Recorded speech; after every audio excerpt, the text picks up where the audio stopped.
Hi, Joe Coffey here for Premier Guitar. We're at Alpine Valley at the Jimmy Buffett show, and I've got Jimmy's lead player here with me, Peter Mayer. Peter, how you doing? Hey, good, Joe. Good to see you again. Good to see you. Well, you're going to take us through your signal chain, right? I am. I'm going to give you a little mini tour. The key to the sound that we use on this stage here is that we have gone through so many permutations. I've gone through Bogner's and homemade amps and I mean crate and crazy things, just trying to find different combinations of stuff that work. But what really has worked is a very simple Fender, and it's actually just a straight blues DeVille. I mean, believe it or not, we used this on a pickup gig, and it was just like backline. And we hooked it up, and the sound guy said, "Oh my gosh, what are you using, man? That's just so direct. There's nothing fancy about it." But straight 57. Exactly, straight 57 on it, and they've got the mic marked there. Make sure to get the placement on it. They started using these cone of silences back about 10 years ago. The stage volume was getting so heavy duty that they decided to go ahead and just lower that so the sound man could translate. And I'll be honest with you, when we went to in-ears, it was kind of tough because you know what it's like to just get that speaker sound right in your ear without any of the room ambience there. So sometimes what I'll do is just compensate with a little bit of echo, just something to feather over the top to give me a little soar on it. And then I also learned a lot from Sonny, just in terms of Sonny Landreth with the slide, just in terms of sustain and his combination of notes and stuff too. But anyway, that's basically it. We use a little noise gate there to cut down on that. I can walk you over this way. And it's funny because a couple times we tried to change that out and use something like more boutique-ish amp. Like at home I use a Koch, and it's called a Tumbleweed, which was made for me by, let's see, I'm trying to remember. Jim Price is his name. He's just a private builder. But that's what I use for my own sets, but for Jimmy this has worked excellent. I love this Line 6 stuff is so user-friendly. When I got it, it was immediate, like step on it, get a cool sound. And we talk to Tim Godwin all the time, so he'll understand when I say this. There's a few things that it does that I'm not crazy about. A little glitch when you get into it on the echo. We actually had these modified to bring the level up, because a lot of times there's a tiny level drop on it. So both of these pedals, the modulation and the echo, are both modified to bring up level on them. So that's helped a lot. But the key, this is part of it. This is a 63 reissue. The very first guitar I had was a 63 Strat, and it's just been an incredible sound. Fender sent this to us about 5 years ago, and I fell in love with it. It just has a killer front pickup sound for solos, and then the back too again. Really beautiful chirp on the distortion sound. The other guitar that I really have loved is 40th birthday present to myself. This is a Guild Starfire IV.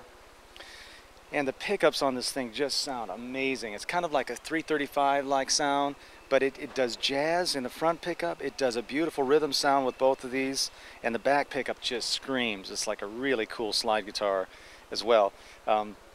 Sometimes it's a little tough to make the low, it's a relatively low action, but I use 11s on it. But it's a little hard to get the slide, a light enough touch, but I've worked with it a little bit, But I love that guitar. Over here, my favorite things on this board really are the Keeley compressor and the full tone. This thing is just so consistent, that full drive. I can use it without the Keeley, and this is what's odd too. I put the Keeley before it. I guess different people try it different ways. Sometimes you think maybe it compresses a little bit too much, but you can work with your touch a lot. You can just use the flesh of your fingers, and it just gets this beautiful bloom on the notes. Keeley, I tried different ones. What's the other one? The Carl Martin, I think I tried, and several other compressors, but I really love this Keeley a lot. It's just adds fatness to anything. The full, and I know a lot of people use that, but the full drive as well in both positions is great. And you notice I keep the distortion level very low on it, and the tone down. We run this amp pretty bright, so it helps me just to, I don't like stuff getting too bright on me either. And once in a while I use amp distortion, but really most of the time it's those pedals, just very simple. This is a basic boost, also made by Keeley. I set it for maybe 2, 3, 4 dB, so that when I'm clean, or if I just want a little bit more, or I'm going without the compressor on this and I just want it to start splitting the tubes up, I just hit that, and it's a cool little more me 11 thing, you know what I mean? Cool. This is hooked up to the echo volume of this. So I always, pretty much always keep a little echo on. This is a very long echo, so if I want to do a steel guitar kind of effect, you know, I do that with the echo and pulling it back and that kind of stuff. This is a slap back. And what's cool about what Line 6 did with this, if you use the sample setting, excuse me, down here on the loop, what I just learned yesterday is that I used to bend down to turn this down when I was tired of the loop and I wanted to turn it off, but you can actually use an expression pedal to do that. I never knew that for some reason. And whatever position you're in, whether that one or up, whatever way you turn it, it'll fade the loop sound down. Cool. Which is pretty cool. So very simple. And this Leslie tremolo, chorus, and phase shifter. It's basically, with Jimmy, a big thing for him was keeping it simple. When we used to have a Bradshaw rig and tons of stuff up here, and after a while, you know, Clint Black sat in with us one gig and he looked at my board and he's like, man, that board's bigger than my car, you know. And Jimmy looked over and he was kind of like, man, do we really need all that stuff? And so what we tried to do was just skim down and stay to basics. And I have to say that's one thing that this gig has really taught me is simplicity, trying to play simpler, trying to play with the band. You have 15, 14, 13 other people up there making noise, so you really have to keep it relatively simple. That's amazing though, because what a challenge, your gig. I mean, you guys go from reggae to country to bar room stuff to, you know, soca. I mean, you guys play a wide variety of stuff. It is a lot of variety, yeah, you're right. And we could probably even go with more guitars, but we basically use the Strat.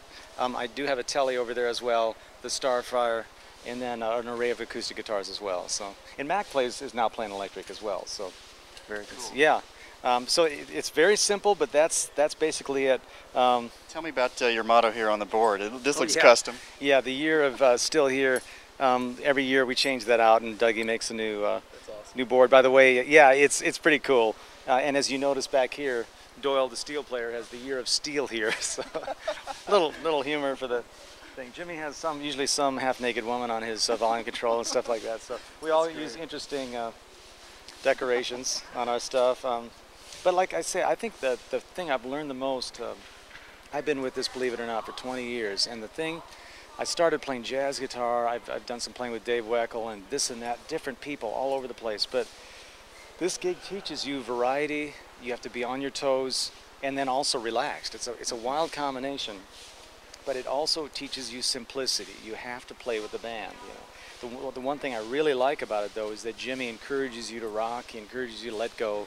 It's not necessarily, and I'm not dissing anybody, but like an Eagles rehearsal usually constitutes, you got to learn that part. You got to have it down, which is beautiful. It's a beautiful thing for itself. But this is always new every night. You know, we're rocking for what it's worth. So. Peter, thanks a lot, man. Oh, yeah, man, absolutely. Appreciate it. That's Peter Mayer and his rig. You're watching PremierGuitar.com.